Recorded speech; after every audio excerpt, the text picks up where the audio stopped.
지옥 탈출 프로젝트 헬조선 독립군 시작합니다. 자, 껍데기는 가라 2부 시작하겠습니다. 2회 2부.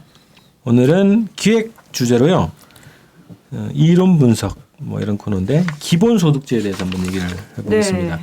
많이 들으신 분도 있고 생소하게 들으시는 분도 있고 또 주구장창 주장하시는 분도 계시고 뭐 여러 가지 있는데 최근에 요게 약간 또 나오기 시작했어요. 이 얘기가. 그래서 그 얘기를 좀 다뤄볼까 하는데요. 네. 시작해보죠. 네. 기본소득제가 이제 단어를 들으면 느낌이 오는 게 있는데 이건 좀 느낌이 잘 안 오더라고요.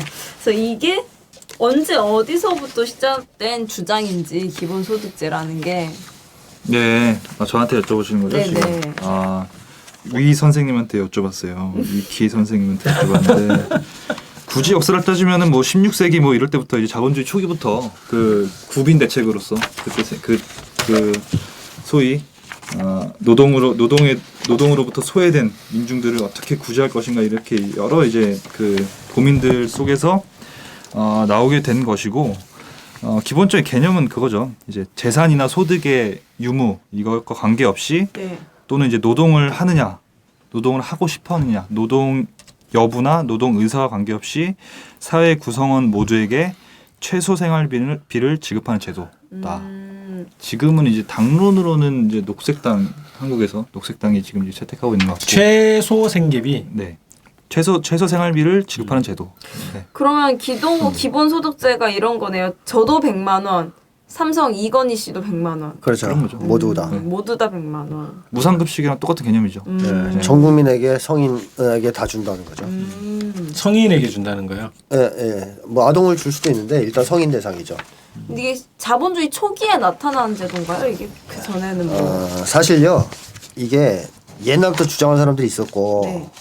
자본주의 초기부터 에리 프롬이라고 제가 책 썼지 네, 않습니까? 네. 들고 나왔는데 일부러. 예. 잘 보여주셔야 될 것 같은데. 예, 제가 이제 기본소득제를 이 책에서 에리 프롬이 얘기한 걸 좀 다뤘는데 네, 에리 프롬이 한 얘기를 먼저 읽어드리고 시작을 할게요. 네. 오늘날 자본주의 사회와 공산주의 사회의 불행 대부분은 연간 수입 보장 제도를 도입함으로써 없어질 것이다. 이게 기본소득제입니다. 이제 네. 오늘 우리가 연간 소득제로 연간 수입 보장 제도. 연간 수입 보장 제도. 자, 이 생각의 핵심은 모든 인간이 일하든 일하지 않든 간에 절대적인 권리로서 굶주림에서 벗어나고 주거를 제공받는다는 것이다. 권리로서. 예, 권리로서. 그다음에 중요하고 이것은 기독교에서 애초부터 강조해온 바이며 많은 원시 부족들이 실천하고 있는 매우 오랜 규범이다. 오래됐다는 거죠. 인간은 사회에 대한 의무를 다하느냐 다하지 않느냐에 관계없이 생존을 위한 절대적인 권리를 지닌다. 이는 우리가 반려동물에게는 인정하면서 같은 인간에게는 인정하지 않는 권리이다. 이렇게 이제 얘기했는데 이 말로 여러 가지를 할 수가 있어요. 그래서 한 가지는 이게 아주 옛날부터 있었던 인간 사회에서 통용됐던 규범이라는 겁니다. 즉 예를 들면 원시 부족이라고 프롬은 얘기했지만 원시 부족이 아닌 우리의 그냥 옛날 농촌 공동체 정도로 생각해 보시죠. 그 마을에서 누군가가 일을 못해요. 몸이 안 좋고 그래서 그러면 죽게 놔둡니까?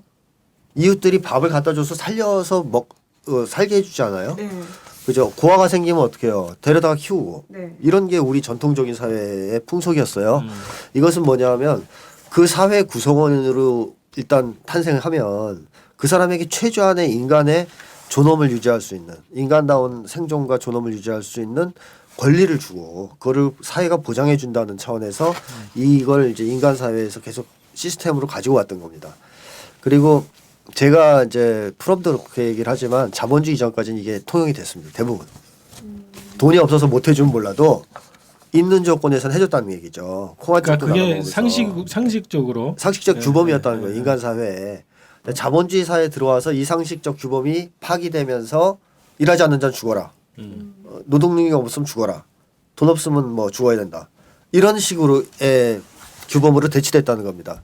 그래서 이제 프롬은 이거는 아니다. 바꿔야 된다라고 얘기하는 것이고 즉 인간은 생존에 대한 권리가 있고 또 인간으로서 존엄성을 보장받을 권리가 있기 때문에 그 사회가 최소한 그건 해줘야 된다는 것이고요. 이거는 우리가 반려동물한테도 인정하는 권리라는 거죠. 네. 내가 우리 집에서 예를 들어 개를 키우는데 고양이나 이 개나 고양이가 뭐 노동을 해서 밥을 줍니까 우리가?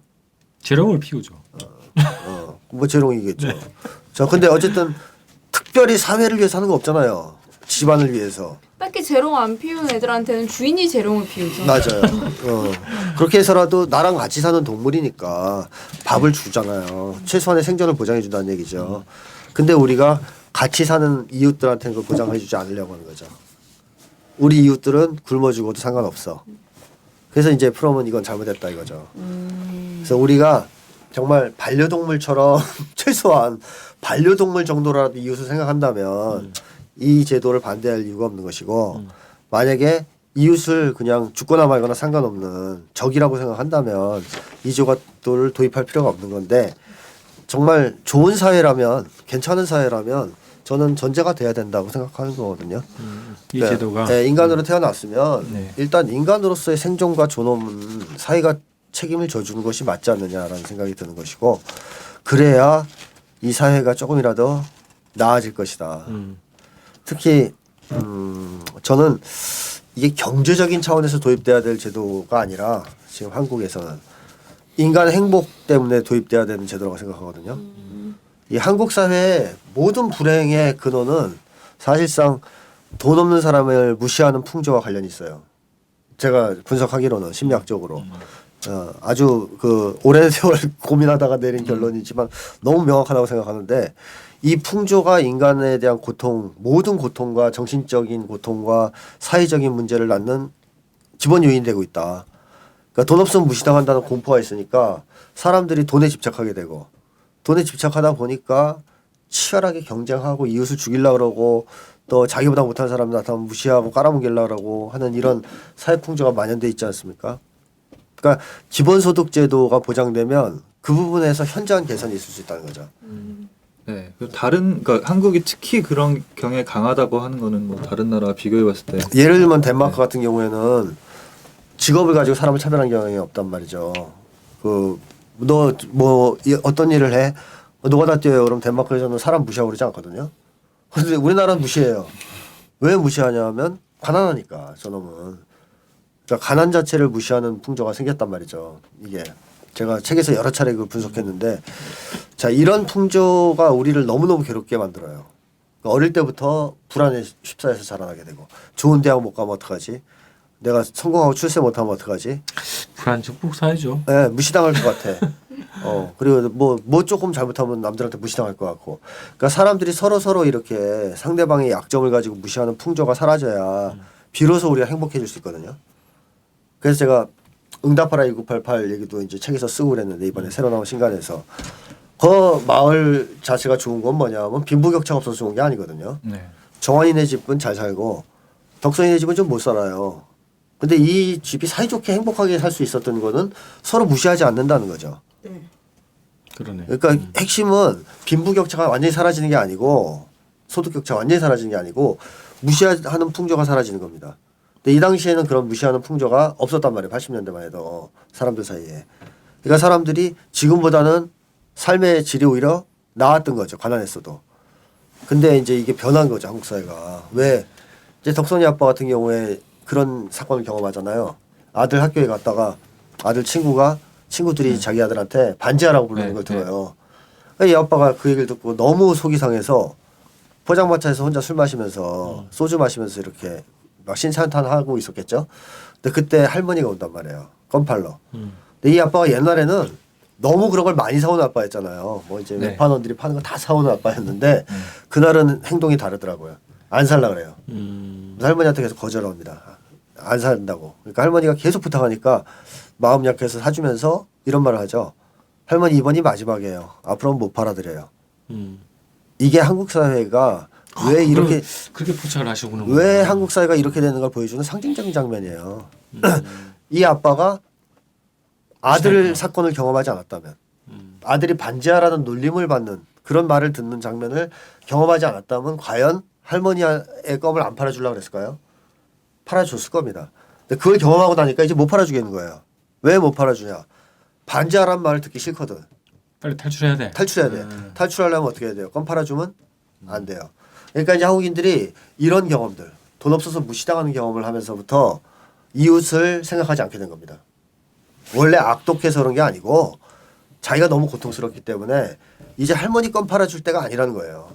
내가 너무 고통스러우니까 빨리 이기주의자가 돼서 개인적으로 돈 많이 벌어서 이 반지하에서 탈출해야 된다라는 압박감에 시달리면서 살아온 게 한국인이죠. 그래서 그 드라마를 보면 끝에 다들 더 좋은 집으로 이사 가지 않아요? 다 사가지고 네. 판교로 가더라고. 네, 더 좋은 집 사서 이사들 가는데 공동체는 깨지잖아요. 네. 우리 사회에서 이제 그런 공동체는 사라진 거 아니에요. 그러니까 우리는 지금은 그런 공동체를 경험할 수 없어요. 나보다 더 잘 사는 사람, 나보다 더 뛰어난 사람, 그 사람들 앞에서 무시당하지 않을 걱정, 무시당하는 걱정 전혀 없이 편하게 대할 수 있는 경험, 이걸 할 수가 없어요. 그러니까 불행해지는 거죠. 근데 덴마크 같은 경우에는 그런 게 사라졌다는 겁니다. 그러니까 응답하라 1988 마을 같다는 거예요. 네. 그 마을보단 더 잘 살지만 다들 관계는 비슷하다는 거죠. 그러니까 여기 있는 사람들의 행복 지수가 높을 수밖에 없고 행복도 조사하면 세계 1위를 자주 하는 이유가 거기에 있거든요. 그러니까 인간은 결국 동물하고 달라요. 동물은 배만 부르면 되는데 사람은 관계 속에서만 행복해질 수가 있어요. 그죠. 관계. 예, 관계 속에서만. 그리고 관계 속에서 행복해진다는 얘기는 결국 사랑을 하면서 행복해지는 존재가 인간이거든요. 사랑을 하고 받고. 근데 서로 무시하는 조건에서 어떻게 사랑이 오고 갑니까? 불가능하죠. 그러니까 우리 한국인들은 사실 인간 본성상 사랑을 주고받으면서 살아야 행복해지는 인간인데 전혀 사랑할 수 없는 조건에 살고 있어요, 다들. 그러니까 이게 저는 모든 불행의 원천이기 때문에 우리가 다시 이웃들을 사랑하고 사랑받을 수 있는 관계로 가야 된다. 그러면 행복해질 수 있다. 돈 더 벌어서 되는 게 아니다, 이게. 네. 그러려면 어떻게 되느냐? 소득 격차 줄여야 됩니다, 일단. 그리고 돈에 대한 집착 줄여줘야 되고. 이 첫걸음이 기본소득제가 아니냐 이거죠. 그러니까 지금 말씀하시는 건 어떻게든 기본 출발점 공동체라고 하는 이 네, 가치. 공동체의 복원. 예. 이 가치를 실현하기 위한 어떤 물리적 제도, 정책 뭐 네. 이런 것 같거든요. 그렇죠. 그런데 지금 한국 사회에서 제기되는 기본소득제 주장은 요거 좀 다른 것 같아요. 그래서 어떤 주장이 나오는지 어떻게 지금 주장되고 있는지 한국에서 저희 선생님이 말씀하신 거는 철학이죠. 철학. 기본소득제가 네. 왜 나왔느냐. 나와야 되는가, 필요한가에 대한 철학인 거고, 이제 한국 사회에서도 여러 분야에서 기본소득제를 많이 얘기하잖아요. 노동에서도 얘기하고, 장애인에서도 얘기하고, 네. 환경에서도 얘기하고, 뭐 이렇게 많이 나오는데, 그래서 이제 각각 그 논리들을 만드는 거죠. 왜 장애인들은 왜 기본소득제 찬성해야 되는가, 노동자들은 비정규직은 왜 기본소득제 가야 되는가, 여성들은 왜 기본소득제 필요한가, 이렇게 가면서 그 논리를 만들어 가고 있는 와중인 것 같아요. 근데 이제 이게 논의가 된 지는 사실은 몇 년 꽤 오래된 것 같은데, 한국 사회에서도 이제 이슈화 되기 시작한 거는 최근인 것 같습니다. 이제. 최근에 누가 또 얘기했죠. 네, 최근에는 그 다음 포털 사이트 창업자인 네. 이재용 씨가 그 지금 자동화에 따라 일자리 감소에 대응하기 위해서는 기본 소득제가 필요하다 이런 말을 얘기하고, 지금 현재 서울시에서 추진하고 있는 청년 수당 6개월간 선별된 청년들한테 50만 원씩 준다는 그런 거랑, 성남시에서 시행하고 있는 청년 배당이 단계적인 기본소득 실현 정책이다라고 이제 바라보는 시각도 있더라고요. 조금 더 이제 과거로 거슬러 올라가 보면은 우리나라에서는 2009년에 처음으로 기본소득 환급 네트워크가 출범했다고 해요. 그래서 당시 한신대 강남훈 교수가 대표적으로 활동을 하신 것 같은데, 심사나 노동 요구 없이 모두에게 개별적으로 무조건적으로 지급되는 소득으로 미성년자를 포함해 전체 사회 구성원에게 지급되며 아무 조건이나 의무사항이 없다. 최저생계비 이상을 지급하는 것이 기본소득의 원칙이지만 연령이 증가할수록 지급 액수가 증가하는 형태가 바람직할 수 있다라고 이 자리에서 좀 이야기가 나왔다고 하고, 그 다음에 좀 2010년에 저는 서울선언, 기본소득 서울선언이라고 좀 있었는데, 광노한 서울시립대 교수라던가 백승호 카톨릭대 교수 등이 이 선언에 참가했다고 하는데, 이 선언에서 기본소득은 기존의 선별적이고 잔여적인 복지 패러다임을 넘어서 보편적 복지 패러다임을 완성하는 지렛대이고, 완전고용이라는 가상과 자본주의적 임금노동의 전일화로부터 탈피해서 노동사회를 안팎으로 재구성할 수 있는 제도다라는 이야기를 좀 우리나라에서는 2009년부터 지금까지 해오고, 실제로 지금 몇 가지 사례가 성남시나 서울시에서 보이고 있다고 합니다. 저는 이게 주목해서 봤던 게 2016년 올해죠. 올해 1월 31일 날 기사예요. 아까 말했던 그 다음 포탈 창업자인 이재용 씨가 트위터에 남긴 글인데 거기에서 핵심적인 이런 거죠. 기본소득제가 유일한 대안인데 자본주의 붕괴를 막기 위한 유일한 대안이다 이렇게 규정을 했단 말이죠. 이게 기본소득제를 바라보는 출발점 혹은 그 시각 경제적 관점이죠. 네. 이런 것이 좀 차이가 있단 말이죠. 사회를 중심으로 봤을 때 일단 정신적 붕괴를 막기 위한 하나의 출발점일 수도 있어요. 제가 아까 말씀드렸듯이. 그러니까 우리의 행복을 되찾기 위한 출발점일 수 있고 또 한 가지는 자본주의 체제를 지키기 위한 출발점일 수도 있다라고 이제 이 분들이나 유럽에 있는 사람들이 네. 보는 거죠. 네. 왜 그러냐면 자본주의 제도는 계속 변하면서 특히 IT 산업이 발전할수록 실업자가 대량 양산될 수가 있어요. 앞으로. 그리고 점점 일을 적게 해도 생산성은 높기 때문에 그 직업은 줄어들 수가 있습니다. 오히려 생산성이 발전해도. 그러면 이 사람들이 어떻게 해야 되느냐 하는 건데요. 그 자본주의의 문제점 중에 하나가 이 생산과 소비의 불일치 아니겠어요? 즉 구매력이 따라가지 못하는 거. 여기로부터 공황이 발생하고 그러는데 자본주의가 아무리 좋은 물건을 많이 만들고 생산을 해도 구매력이 따라오지 않으면 결국 자본주의는 지속 가능하지 않거든요. 그러니까 이제 이 석학들이나 좀 똑똑한 사람들이 생각하기에는 자본주의 시스템을 그대로 끌고 가려면 앞으로 계속적으로 구매력은 저하될 건데 이 구매력 저하를 어떻게든 해결하지 않으면 안 된다. 그럼 기본소득을 제공한다면 이 사람들이 살 거 아니냐 물건을. 그래서 이제 나오는 거고 그 유럽 같은 경우에도 지금 핀란드가 기본소득제를 도입하지 않았습니까? 월 110만 원씩 지금 준 걸 도입했는데 핀란드에서 그걸 도입한 쪽이 우파 정권입니다. 좌파가 아니고. 그리고 그 유럽이나 이런 데서도 지금 기본소득제 논의가 굉장히 활발해요. 네, 이제 네덜란드도 이제 논의 들어간다고 그러고. 스위스도 투표하잖아요. 6월달에. 예, 한번 했지 않았어요? 한 번 했는데 부결됐습니다. 아슬아슬하게. 네. 근데 다시 하는데 스위스는 엄청 많네요. 300만 원. 예, 300만 원. 제일 많이죠. 예. 스위스 같은 경우 이번에 지지율이 49%가 이미 나왔답니다. 통과될 가능성이 있대요. 예. 그리고 뉴질랜드도 19세 이상 90만 원씩 줍니다. 지금. 그러니까 이런 것들이 세계적으로 범위가 번지고 있는 이유가 좀 전에 말씀하신 그런 것도 있다는 거죠. 그러니까 저처럼 심리학적 관점에서 인간 행복을 복원하기 위한 중요한 이제 하나의 계기점 방법론으로서 제기하는 게 아니고 자본주의 시스템의 붕괴를 막기 위해서 이걸 이제 제안하는 사람들도 있고 그건 현실적으로 맞는 얘기입니다. 그것도. 아까 이제 우리가 일부에서 얘기했던 것처럼 그러니까 유럽식 자본주의가 복지 제도를 도입한 이유가 자본주의 이것도 붕괴를 막기 위해서 한 거죠. 네. 맞습니다. 아니면 사회주의로 가야 되니까. 네. 이제 이렇게 하다 또 사회주의로 갈 수도 있어요. 이것도 안 되면. 하지만 시도는 해보는 거죠. 이렇게라도. 사실 궁극적으로는 직업에 대한 문제도 이제 많은 패러다임이 바뀌어야 되겠지만 앞으로 당장 현실적으로 구매력 저하 문제는 이걸 통해서 상당 부분 보완할 수 있다는 것이고 그다음에 또 한 가지는 이런 게 있어요. 그러니까 장기적으로 이 경제가 어떻게 발전할 거냐 하면 단순 노동 중심으로 가지는 않을 거란 말이에요. 노동력 그러니까 육체적인 노동력을 투입해서 뭔가를 만들어내는 단순 노동 중심으로 가지 않을 거라는 거죠. 무슨 얘기냐? 그런 건 다 이제 자동화돼서 로봇이 할 거라는 거죠. 지금 뭐 벌써 자동차만 해도 웬만한 로봇가 만들잖아요. 근데 지금은 노동자들이 좀 투입되지만 장기적으로는 그런 것조차 다 자동화될 가능성이 있어요. 자동화 무인화 되죠. 무인화 자동화될 가능성이 있어요. 그러면 이제 인간들은 어떻게 해야 되느냐 도대체. 한 이제 이런 문제가 생기는 거고. 기계 파괴 운동? 그러니까 이제 영국에서는 옛날에 그렇게 하니까 노동자들이 열받아가지고 기계 파괴 운동을 한 거 아니에요. 근데 만약에 그런 실업자가 대량 양산됐을 때 기본소득이 제공된다면 기계 파괴 운동이나 이런 건 할 이유가 없겠죠. 그리고 또 한 가지는 그래서 인간의 노동은 그럼 어떤 쪽으로 가야 되냐 하면 이제 단순 노동이 아니고 창의적인 노동을 정말 지식에 기반한 창의적인 노동을 하는 쪽으로 인간 노동이 이행이 돼야 됩니다.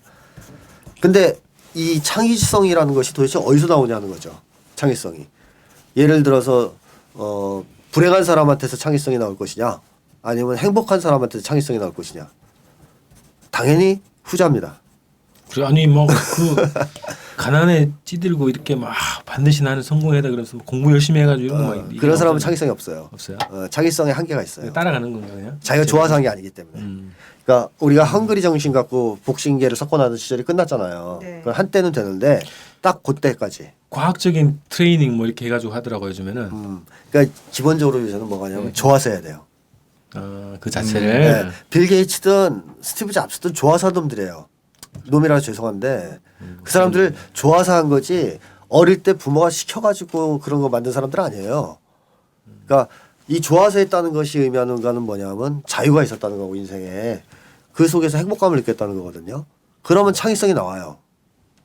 여기서 어떻게 보면 미래를 이끌어갈 어떤 동력이나 활력이 형성되는 건데 우리 한국 사회는 여태까지 그런 방식이 아니라 그냥 굶어 죽을지도 모르니까 빡세게 뛰어라.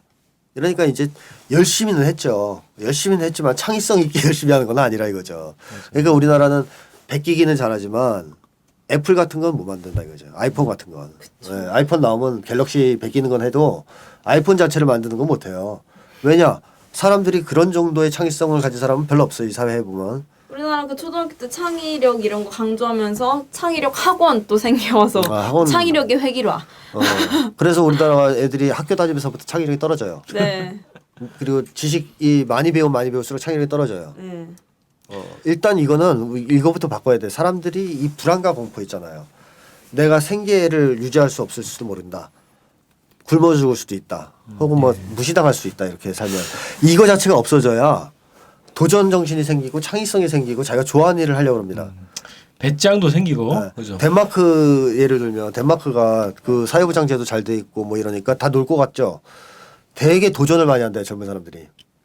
그 창의적인. 그래서 신기술 많이 나오거든요. 의외로 덴마크에서 레고만 만드는 게 아니에요. 거기가 덴마크가 레고죠. 예. 근데 그것도 창의적이긴 하지 레고도. 근데 덴마크가 그런 도전을 할 때 젊은 사람들한테 어떻게 그렇게 너희들은 과감한 생각들을 할 수 있니? 그러니까 걱정이 없어서 그렇다는 거예요. 이걸 했다 실패해도 걱정이 없다 이거야. 그러네. 국가에서 사회보장이 잘 돼 있으니까. 근데 우리나라는 도전을 해야 안 해요. 잘리죠. 도전을 안 해요. 우리는 항상 벼랑 끝이죠. 시키는 일만 해요. 그리고 절대로 도전을 안 합니다. 왜? 도전했다가 잘리면 안 되니까. 그리고 파산하면 안 되니까 기업도 안전한 것만 투자해요. 이런 식으로 해서는 미래에 살아남을 수 없죠. 이 경제 자체가 이제 바뀌는데 패러다임이. 이 구태연한 옛날 채찍으로 사람 때려서 일 시키는 패러다임 갖고 지금 먹고 살라 그러니까 한국 경제가 발전 못하는 거 아니에요? 그래서 저는 국민들한테 행복을 돌려주면 창의성도 살아난다. 우리나라에서도 분명히 빌 게이츠, 뭐 스티브 잡스 이상의 천재들이 나올 것이다. 그리고 그런 사람들이 또 사회에 기여하면서 사회가 활력을 띠면서 발전하게 될 수 있다. 그러니까 기본소득제를 보장해야 된다는 거죠. 네. 그런 차원에서.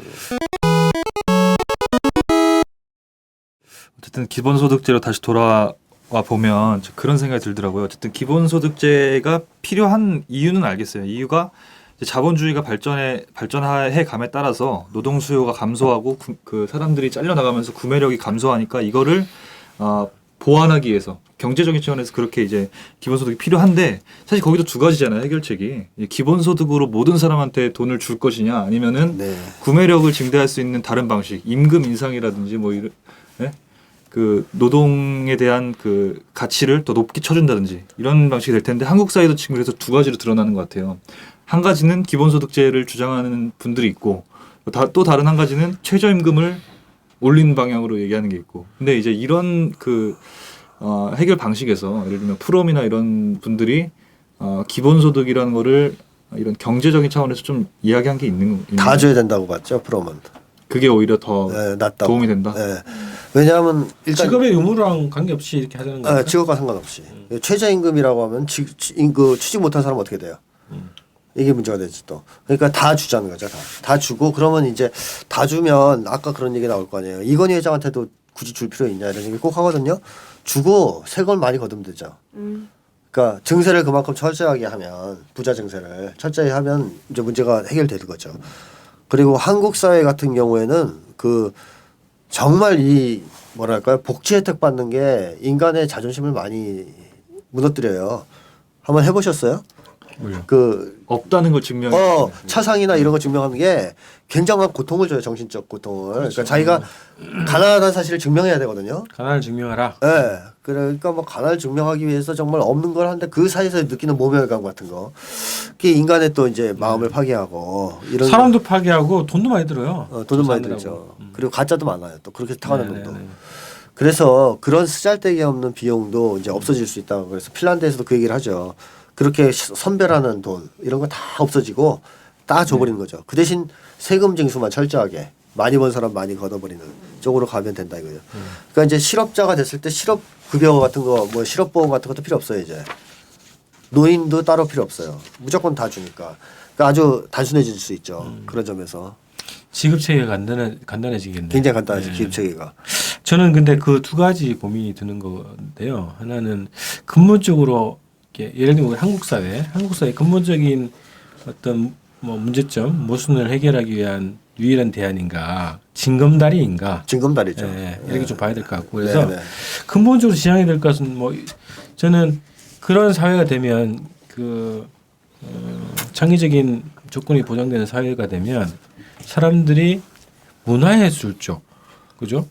뭐 과학기술 쪽 이런 분야로 더 많이 진출할 것 같고 그쪽 분야의 일이 굉장히 많이 늘어날 것 같거든요. 그래서 그렇게 되려면 구조적으로는 전 두 가지가 필요하다고 보는데 아까 말씀하셨던 것처럼 보편적 복지라고 얘기되는 의식주가 기본적으로 제도적으로 다 보장되는 거예요. 네. 그 다음에 완전 고용이 되는 거지. 네. 그 다음에 그러면 뭐 그런 사회가 되면 되지 않을까? 그죠? 기본적인 생존 자체가 다 기본 보장된다는 그렇죠. 거죠. 예. 그렇죠. 그래서 뭐 기본 소득제니 뭐니 이런 것이 저는 거쳐가는 과정으로 의미가 있을 수 있지만 근본적으로는 이런 사회로 가야 된다는 거죠. 당연히 무상교육, 무상의료, 무상주택 네. 이런 것들이 보장되면서 기본소득이 플러스되는 그런 사회로 가야 되죠. 즉 이제 인권이라는 개념 자체가 바뀌어야 됩니다. 인권이라는 개념 자체가 그 무슨 얘기냐면 단순하게 탄압받는 거를 이제 에서 해방된다든가 뭐 이런 정치적 권리 이런 게 아니고 굶어 죽지 않을 권리 나아가서 인간으로서 존엄 있게 살 수 있는 권리까지 보장해 주는 게 인권이어야 돼요. 그러려면 뭐가 주어져야 되냐 이런 게 주어져야 돼요. 무상으로 교육받게 해주고 무상으로 치료받게 해주고 무상으로 주택을 제공해주고 또 직업과 상관없이 최저의 생계를 보장해 줄 수 있는 기본소득을 제공해주고 자 이런 얘기를 사실 누가 했냐면 교황이 했어요. 올해 이번 교양이요. 새 교황이. 프란시스코. 네, 이게 진짜라고. 자본주의는 지금 잘못했다고 비판하면서 이것까지 보장해줘야 된다 그랬는데 이건 왜 얘기할 수 있냐면 아까 프롬도 얘기했지만 기독교 정신이에요 이게. 출발점이. 네, 네. 기독교가 사랑의 종교 아니에요 소위. 그 기독교 정신의 핵심은 뭐예요? 인간을 죽게 놔두는 게 아니거든요. 살려주는 거고 최소한의 존엄을 보장해 주는 거거든요. 그렇다면은 자본주의 시스템 자체가 인권의 개념 자체를 왜곡시킨 거죠. 오히려 후퇴시킨 거죠. 그러네요. 인권의 개념은 거기까지 가야 되는 거죠. 그래서 저는 여기까지 보장하는 체제로 가는 게 맞다고 생각하고 거기에서 기본소득제를 일단 급하게 급한 대로 먼저 급한 대로 실시하자 이거예요. 왜냐하면 너무 힘들어하니까 사람들이. 그리고 이런 걸 실시해서 불안과 공포로부터 사람들이 해방되면 훨씬 한국 사회가 활력을 갖게 되고 그 다음에 노동의욕이 올라갑니다. 이게 이제 새누리당이나 이런 쪽 사람들이 이해 못하는 점일 텐데 들어가지 않을까 그런 상황. 그 사람들은 그러잖아요. 뭐 기본소득이 제공되면 누가 일하려고 그러겠냐. 맞아. 그러니까 이게 이제 자기들 같은 줄 알고 인간들이다. 이게 이제 사람이 다 자기를 비춰서 세상 인간들을 보는 경향이 있기 때문에 자기들은 그럴 거란 말이에요. 여태까지 놀고 먹었잖아요, 맨날. 그러고 살고 있으니까. 지금 그렇게 이제. 뭐 남 등 쳐서 이렇게 먹고 살아왔잖아요. 다들 나처럼 살 거야 이렇게 되면. 그러니까 나처럼 부자 되면 다 나처럼 살 거 아니야. 이렇게 생각하는 건데 이건 인간에 대한 완전한 오해죠. 인간이 그 프롬은 그런 얘기를 하잖아요. 노는데 한계가 있다. 이건 프롬 얘기는 아니고 제가 번역한 겁니다. 2차로. 프롬은 이제 권태감 얘기를 하면서 인간은 못 논다 이거 오래. 비생산적인 삶을 오래 살 수가 없다는 거예요. 고통스러워서. 인간은 기본적으로 생산적인 삶을 살기를 원한다 이거예요. 그러니까 노는 것도 한계가 있다라는 것이죠. 만약에 내가 먹고 사는 걱정이 없어요. 그리고 뭐 여러 가지 스트레스도 안 받아요. 그럼 어떻게 할 것 같아요? 매일 놀 것 같아요? 하고 싶은 걸 찾을 거. 그때 되면 비로소 삶의 질에 혁신이 옵니다. 먹고 살기 위해서 살아가는 게 아니고 뭔가 의미 있는 일을 찾아서 그걸 하면서 살려고 그래요. 그 중에는 필연적으로 노동이 들어가게 돼 있습니다. 노동이 옛날식으로 옛날 삽질만 의미하는 게 아니라면 이 노동이라는 것은 인간의 창조력을 발휘하는 모든 행위 아니겠어요? 그렇게 따진다면 사람은 누구나 다 창조적이고 의미 있는 노동을 하고 싶어 하겠죠. 맞아. 우리 한국 뭐 예를 들면 우리 사회가 아직까지 해결하지 못하는 사회적 문제를 내가 한번 해결해 보겠다. 그렇죠. 뭐 이런 식으로. 그런 식으로 되는 거죠.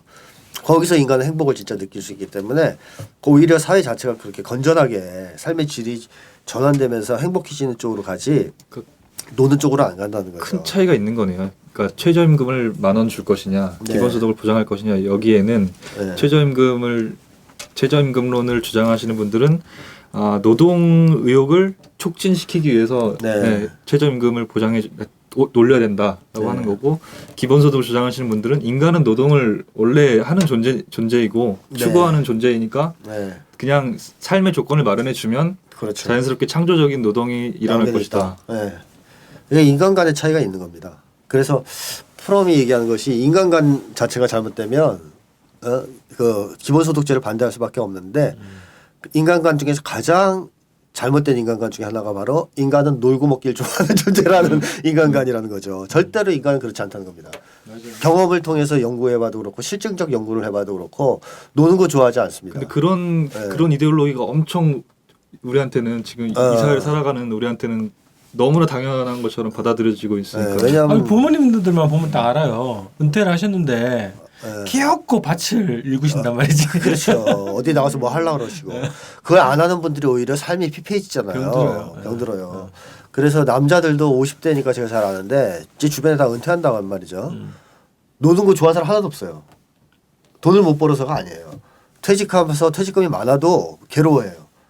그러니까 인간이란 존재는 이 사회 속에서 뭔가 의미 있는 존재가 되고 싶어 하거든요. 그렇죠. 그래서 그 배지 달라고 지랄들 하는 거 아니에요. 가서 나는 의미 있는 사람이야 이거 증명하려고. 근데 의미 있는 존재가 되고 싶은데 자기가 이제 밀려나서 아무것도 할 일이 없는 존재처럼 된 것 같은 느낌.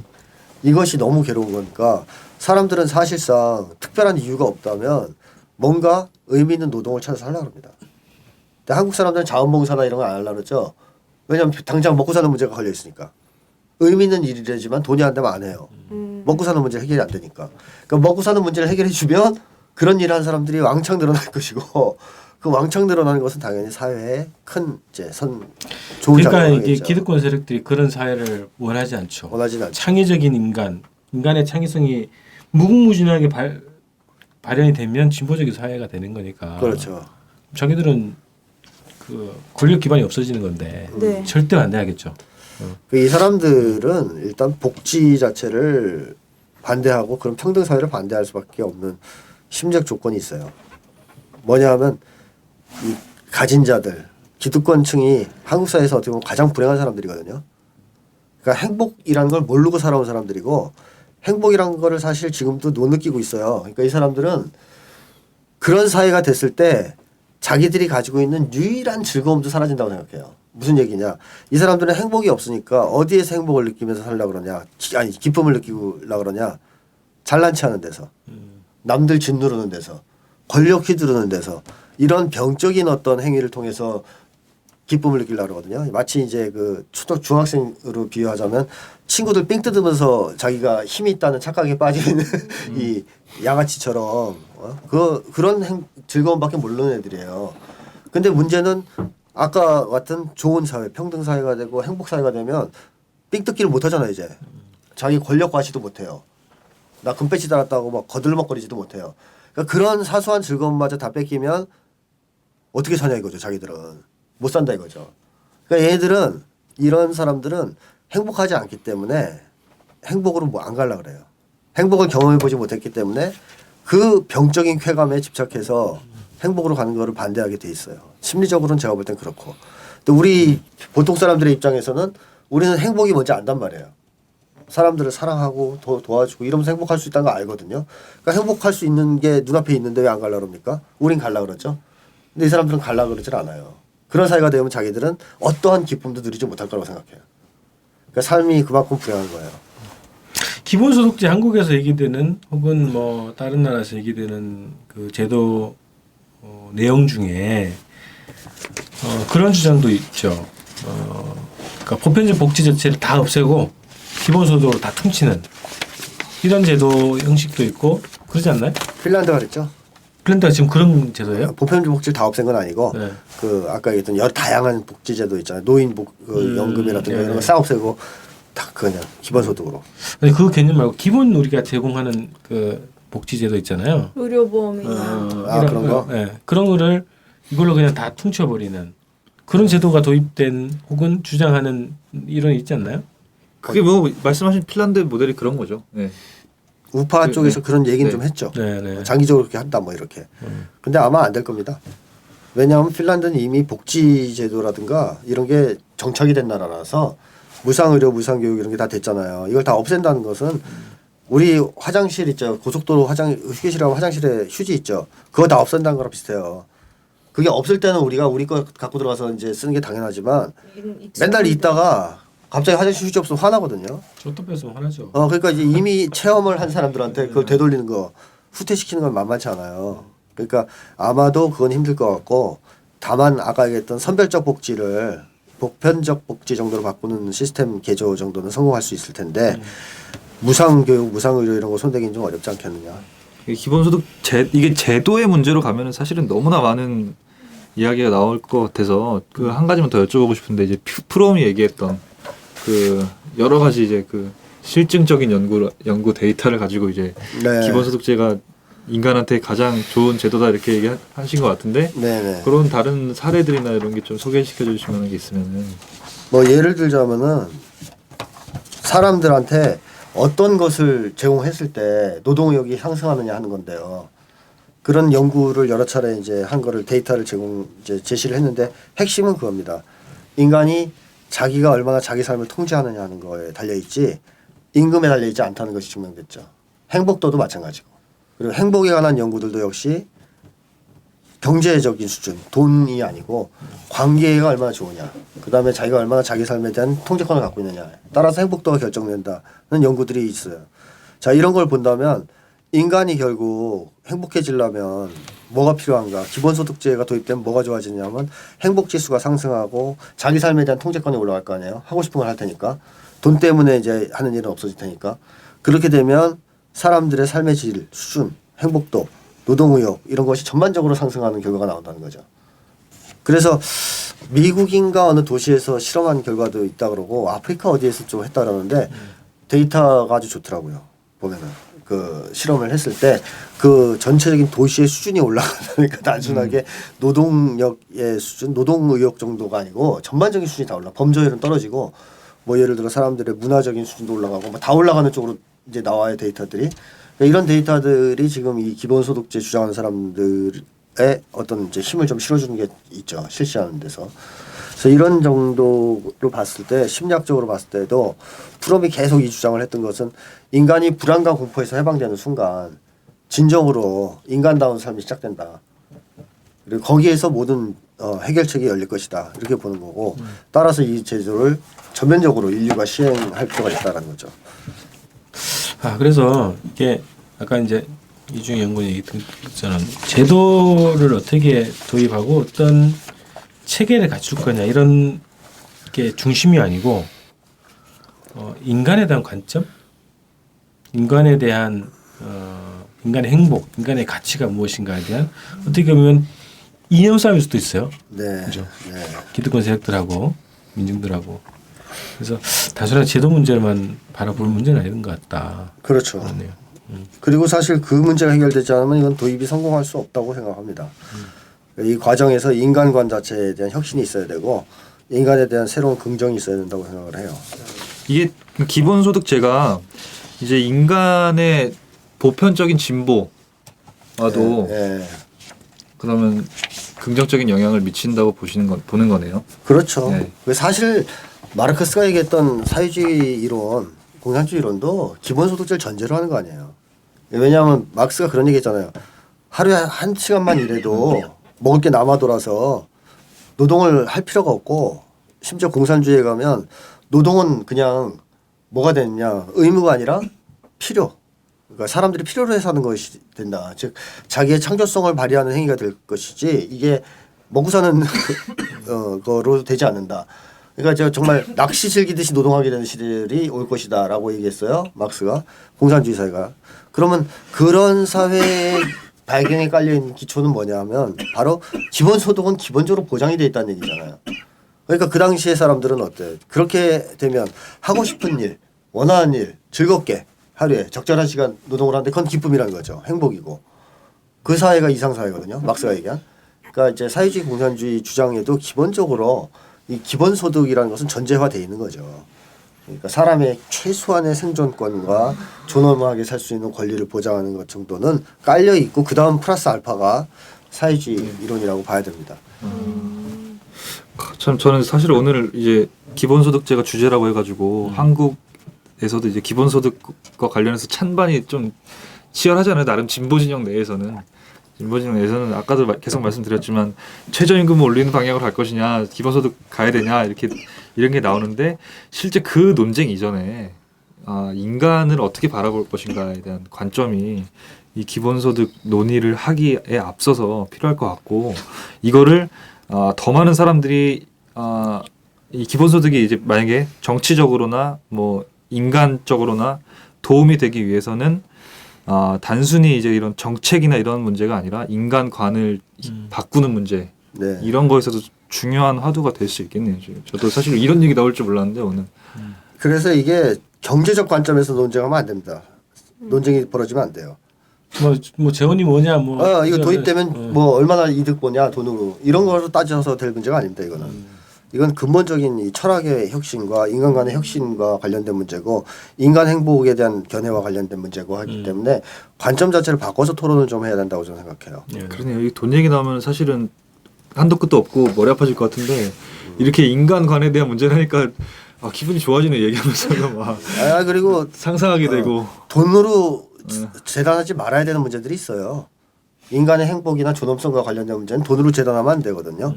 예를 들어서 우리가 일본의 식민지로 살면 더 돈을 많이 벌 수 있고 일본에서 독립하면 돈이 좀 덜 된다. 그러니까 우리 식민지로 살자 이런 식의 관점이 나올 수도 있는 거예요. 극단적으로 얘기하면. 그러니까 돈으로 재단할 수 없는 문제가 바로 이런 문제입니다. 우리 가족 중에서 제가 옛날 방송에서 얘기한 적이 있지만 예를 들어 할아버지가 계신데 이제 노동을 못 하셔요. 일을 못 해요. 그러니까 노동하지 않으니까 밥을 안 준다. 굶어 죽게 놔둔다 할아버지를. 말이 안 되는 거 아니에요? 네. 그렇죠. 우리 애들도 뭐 예를 들어 5살이다. 근데 얘네들이 일을 안 하잖아 아직 노동을. 그러니까 너희들은 밥 먹으면 안 돼. 밥 안 줍니까? 다 줘요. 할아버지든 자식이든. 왜? 이거는 경제적 관점에서 바라볼 문제가 아니고 인간의 생명과 생존, 존엄성의 문제에서 바라봐야 되고 당연히 제공돼야 되는 거죠. 그리고 우린 그걸 아깝다고 생각하지 않아요. 경제적으로. 우리가 언제부터 이렇게 경제적인 동물이 됐냐 하면 얼마 되지도 않았습니다. 제가 볼 때는. 1990년대 후반부터 시작된 거예요. 이런 식의 경제적인 관점이. 모든 것을 돈으로 재단하고 돈으로 바라보고 사람의 인간의 목숨과 존엄까지도 돈으로 계산하는 이런 천박함이 한국 사회를 지배한 것은 몇십 년밖에 안 되지 않았어요. 그러니까 여기서 좀 벗어날 때가 됐고 이런 문제는 경제적 관점에서만 다루면 안 된다. 인간 간의 태보를 계속해 왔네요. 저희 IMF 이후에 심해졌죠.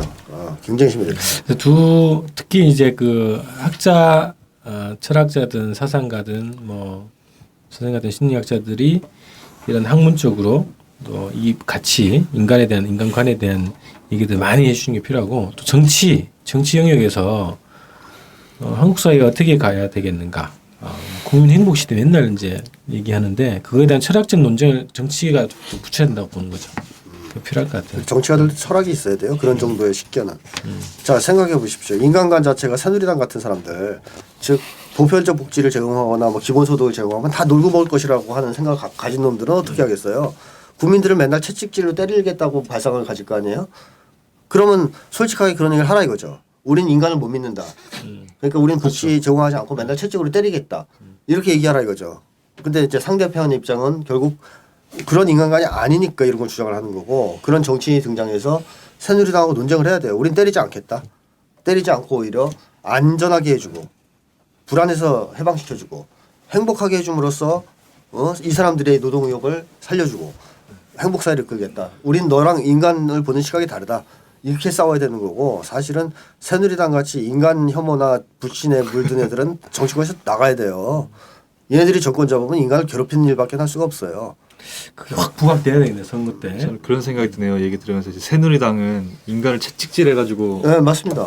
괴롭혀서 그 극단적인 상황으로 몰아넣어서 일하지 않을 수 없게끔 만드는 거고 그에 반해서 이제 사실 민주당도 지금 소득주도 성장론이 이제 민주당의 당론인데 돈 가지고 돈으로 유인하겠다는 더 차이가 있는 것 같은데 당근이냐 채찍이냐 차이죠. 싸우게 만들겠다. 정말 당근과 채찍의 차이인 것 같은데 정말 우리 시대의 진보를 표방하는 거 일부에서는 이제 국가보안법을 넘어서는 거라고도 말씀드렸습니다만 여기서는 인간관에 대한 문제, 인간을 어떻게 바라볼 것인가, 인간이 돈에 의해서 움직이는 존재냐 아니면 네. 행복과 가치를 추구하는 존재냐, 이걸 바라보는 것도 진보 세력이 많이 고민해야 될 과제인 것 같습니다.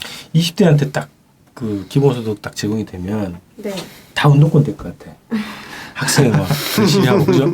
제가 최근에 동아리 후배를 만났는데 지금 24살이라서 되게 힘든 시기예요. 뭔가 새로운 거를 도전해야 되나 공무원을 해야 되나? 근데 너가 하고 싶은 게 뭐냐라고 물었을 때 모르겠다는 거예요. 하고 싶은 걸 찾을 기회도 박탈당해버린 거죠. 20대인데 그죠. 만약에 기본소득이 제공되면 그 후배는 예술을 할 것 같아요. 욕망은 좀 있대요. 그냥 한번 해볼까 싶은 생각이 있는데 이제 나이가 돈 벌어야 될 나이니까 밥벌이는 안 되잖아요. 이 얘기를 바로 하더라고. 지금 초중고생들 한번 만나보세요. 무슨 얘기 하나. 다. 건물주가 꿈의 직업 1위라고. 다 돈 되는 거 하려고 그래요. 1위 공무원, 2위 건물주. 2위 건물주. 다 돈 되는 일만 하려고 그래요. 자기 미래에 대한 꿈 네. 그런 거 전혀 생각해보지 않고 뭐 하고 싶은지에 대한 그거 아니라 뭘 해야 살아남느냐만 생각해요. 그러니까 자기 인생이 없어요, 다들. 그러니까 어떻게 인간이 이렇게 죽지 않기 위해서 살아야 되는 거죠, 평생. 이게 행복한 사회냐는 거죠. 맞아요. 그러니까 우리는 인간에 대한 신뢰가 없는 진보운동은 전 가짜라고 생각해요. 어떻게 인간을 신뢰하지 않는데 진보를 합니까? 그래서 우리가 이 방송에 취지랑 또 비슷한 말씀을 하셨는데 진짜 진보, 가짜 진보, 껍데기 뭐 이런 걸 얘기한다고 하는 거죠. 그래서 그 자막대기가 그거네. 기준점이 인간에 대한 관점. 그렇죠. 네. 네. 그걸 기준으로 했을 때 이 이론, 이 주장, 이 제도가 인간의 관점을 진보적으로 보는가 그렇지 않은가를 따라서 평가를 할 수 있겠네요. 그런 생각이 듭니다. 오늘도 민주당은 당론이 소득 주도 성장론이고 오늘도 그 버스 타고 오면서 거리에 붙어 있는 정당 연수막 봤는데 정의당 같은 경우에도 소득 300만 원. 다 그렇게 경제주의죠. 하더라고요. 다 경제주의입니다. 그러니까 그런 거 보면서 우리가 어떻게 행복해질 수 있는지에 대한 이해를 못 하고 있어요. 정치권이 전혀.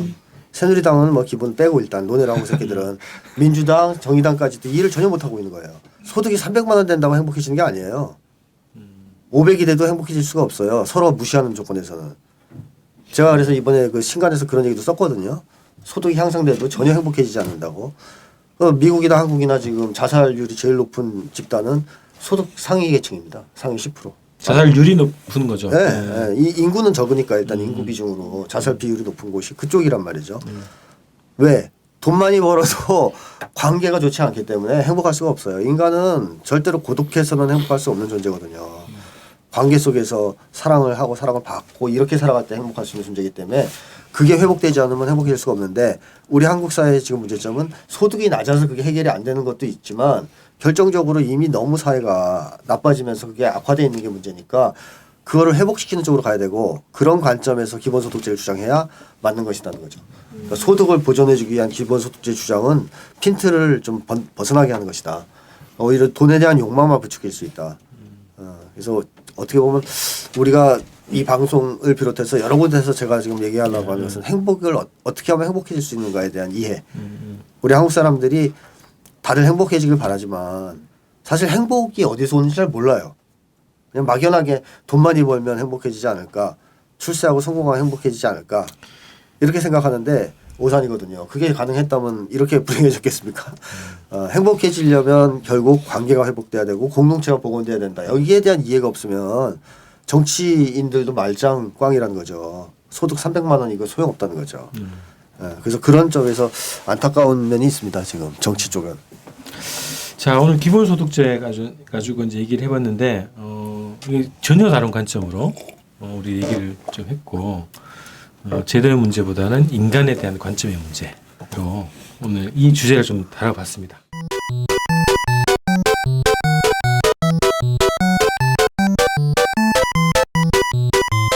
자, 오늘 2부까지 이렇게 좀 마치고 저희 또 다음 시간에 새로운 주제, 시사 주제 그리고 시사 이론을 주제로 해서 또 방송을 이어가도록 하겠습니다. 네.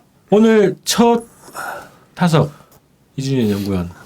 저 오늘 괜찮죠? 되게 저는 사실은 제안받은 지가 얼마 안 돼가지고 뭐 많이 뽑았어요. 기본소득제가 뭐 어디고 논쟁이 어떻고 독일에서 어떻고 뭐 이런 거 뽑았는데 사실 이거 사실 중요한 게 아니라는 거를 다시 한번 느꼈고 정치를 이야기하기 전에 인간을 이야기해야 되지 않겠나 이런 것들 많이 생각해보게 됐습니다. 네.